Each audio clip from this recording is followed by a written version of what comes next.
Hello. Thanks for joining me. And as you can see, I still have the same peeling nail polish from my daughter's wedding. But I wanted to jump on here and share with you this book that I made myself. It is a Reader's Digest. I have a few more items I need to fix. This is not glued down too good. Pardon me. I am going to put ribbon here, but I wanted to share with you what I've done. I have used Gail Agostinelli's. Sorry if I butchered your name. I am tongue-tied today. Um, I watched her make it was a Little Golden Books journal, and she used buttons to embellish while she sewed in her um, signatures, and I thought, what a great idea. And my favorite is this one right here. Um, it's a crown. It says peace, so I picture that as being the Prince of Peace.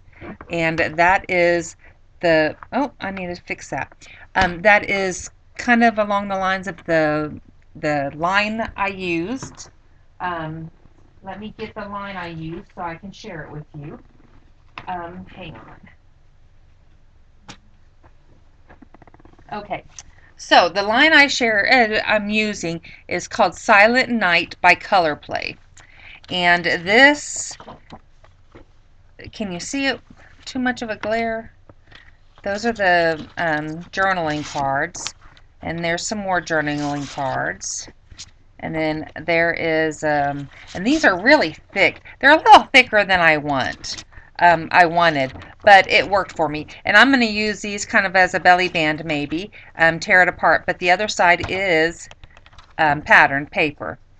But it's photo play paper, and it is One Night in Bethlehem is the pack. But it also says Color Play and Prince of Peace. I'm assuming that's the name of the sheet. This is Prince of Peace. This is Rejoice. Yeah, that's the name of the sheet.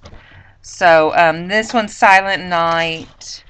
That's Silent Night, and that's Rejoice. So that's what it is. They're the names of the actual pages, but the package I used is the paper pack, One Night in Bethlehem, and it's by Beckley Fleck Moore, and I think she did a fabulous job. But let's get on with the flip through. This is an old Reader Digest book, and it's going to be my December daily journal. Now, I do plan, oh my goodness, I got glue all over my hands. I do plan, but this is going to be just for journaling. I'm going to put anything that inspires me that day. It's kind of like a reflection, gratitude, all in one. I might not write on it.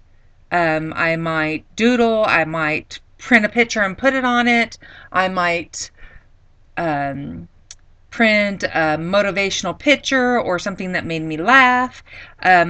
There is really no holds in here, but no negativity is the only thing I should say. And I think I'm going to use this through the holidays. So Thanksgiving, I've got my first granddaughter's third birthday coming at the beginning of December. Then we have Christmas, and then we have New Year's. So I think I'm going to use this book for the entire time. But I thought this was perfect. I don't know if you can tell, but these are tree branches with icicles. And then snowflakes in the background. There you can see them. And my idea is that this is going to be kind of a winter journal, so this is a perfect book for that. I did cut it apart, but I did keep the front and the back pages, and that's what I aligned this with. They weren't really messed up. I just thought I'd put it on here. That way I can actually put my name or the day, the year, or whatever. Now I've got 3 signatures in here. There is plenty of room in order for me to journal in the month and a half I'm planning on journaling in this book. But let's get to it. The papers in here are, as I said, that paper pack, Um, Papers that I have collected over the years or found in my mom's stash, and coffee dyed, and just antique papers or cards. This right here is one of them dot matrix papers I did. Coffee dye it. I think I'll glue it and make it a pocket here. These are really thin. They look like a big, large index card, but they're real thin paper. I coffee dyed some graph paper. This is some paper I bought online. I did not coffee dye it. It's just, it came this way. It's just a photo pack of antique dyed paper. And here is some mulberry papers I've bought. Here is a Christmas card that was in my mother's stash. Just a plain piece of paper. Here is an envelope. I am going to cover it and I'll cut the edge so that's an insertion point. Here is another envelope. I've already glued it together and it is a tuck spot up here. I think I will make a hole so you can see the tag in here, a regular loose sheet of paper, and then here is the inside part. It is a pop-ups page. So my thought it was too big, so I folded them over.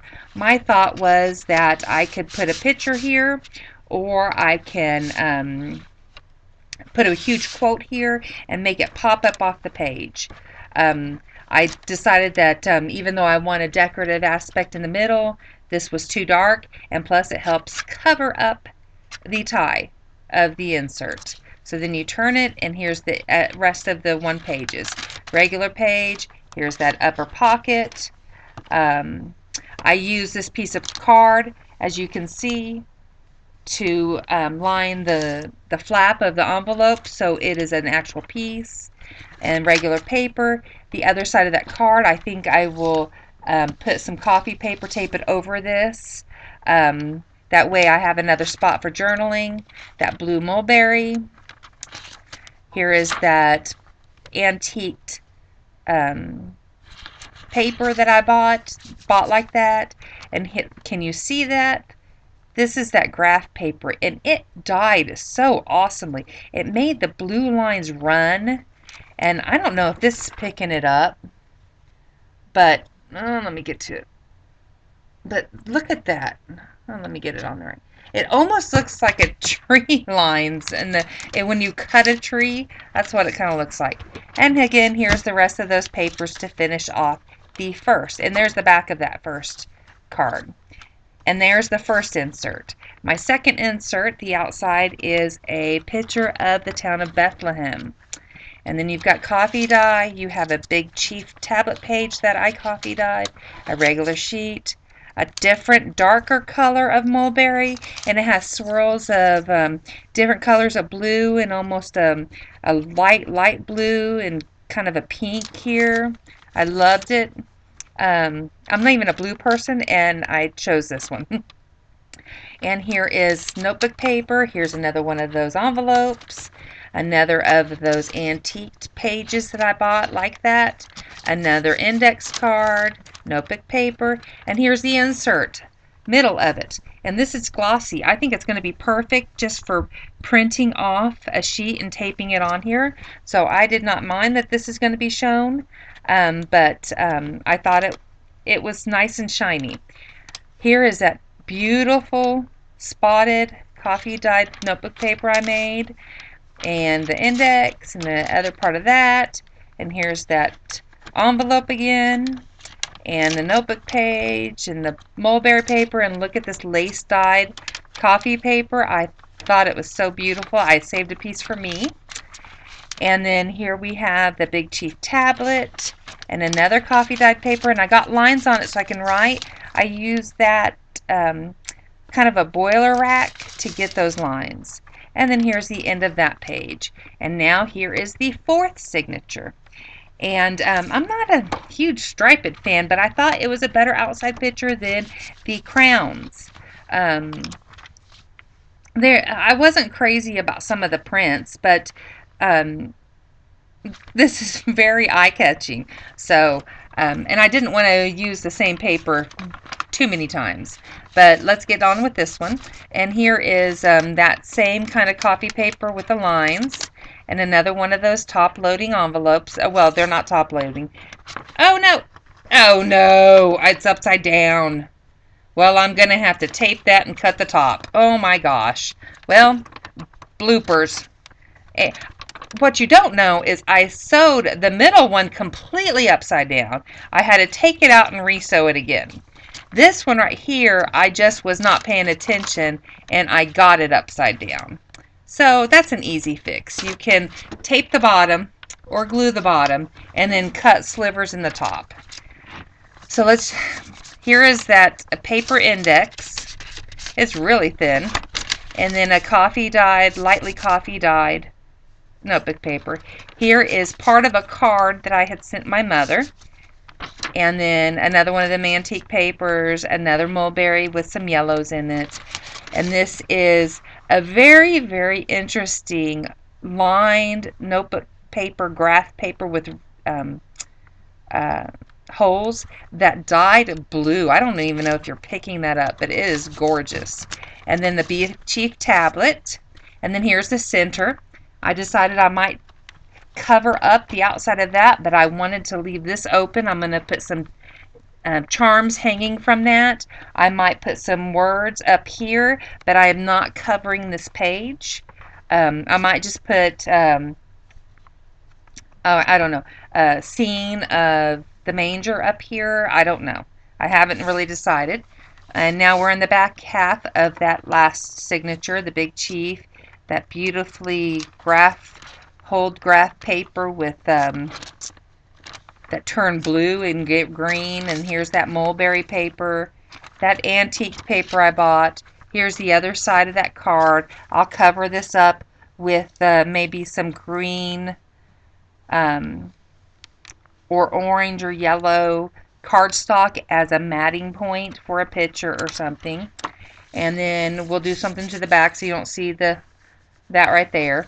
But and then normal paper, copy paper, and that index, and that upside down envelope, and the coffee dye, and this. And I am planning on putting lots of embellishments in here. That's why you can see it's got plenty of room for growth. I did have to take the spine off when I made this, as it was not ideal, if you will, for upholding any abuse. I do need to tighten up some of these, it looks like. I might leave them. I mean, it's me. It's not like this whole thing's perfect, and I'm fine with that. Isn't that what a junk journal's about? Just putting your papers in there together and making mistakes. So I hope you've enjoyed with me. Let me know if you guys are making your own December daily junk journal. I've seen it on YouTube that other people have done that, but it's been in previous years, so I just wondered if anybody is doing it this year, and if so, let me know so I can come check out your video. So thank you for joining me, and I hope you have the fabulous holiday. Check my Instagram. There'll be a few more pictures of this book. I did put Tim Holtz corners on here. They're just mini silver ones, because the corners were tearing up, because this is an old book. I don't remember the age of it, but let's see if I can find out. I kept, oh, here's the insert of it. So the book is from 1956. So it's a pretty old book. But thank you for joining me, and I hope you have a fantastic holiday and a great day, and enjoy your weekend.